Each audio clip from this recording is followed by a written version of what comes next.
Komisi Pemilihan Umum Kota Makassar mencatat jumlah daftar pemilih tambahan tahap kedua naik menjadi 3.349 pemilih, di mana jumlah ini naik sebanyak 1.099 pemilih dari daftar pemilih tambahan bulan Februari lalu yang hanya 2.020 pemilih.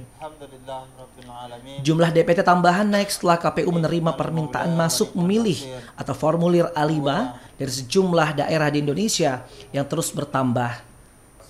Hingga saat ini KPU mencatat ada 249 pemilih laki-laki yang memasukkan formulir A5 dan 850 pemilih perempuan.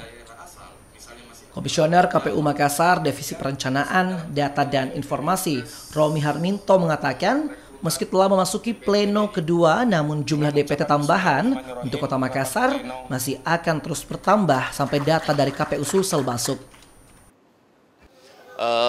Ini untuk saat ini kita sementara untuk saat ini yang sudah diterima oleh dalam sistem Sidali itu sementara itu di angka 1.000 lebih.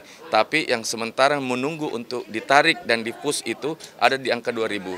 Jadi untuk saat ini kita hanya bisa memplenokan ini, nanti kita akan angkanya akan berubah di tingkat provinsi nanti. Tak hanya pemilih masuk, jumlah pemilih keluar pun terus bertambah. Dari jumlah sebanyak 326 pemilih di pleno DPT tambahan Februari lalu, kini naik menjadi 2.311. Kota Makassar yang merupakan ibu kota provinsi dan salah satu kota besar di Indonesia Timur, memiliki banyak warga kota dan kabupaten lain yang berdomisili di Kota Makassar, membuat jumlah pemilih tambahan terus meningkat. Nila Rustam, Kompas TV, Makassar.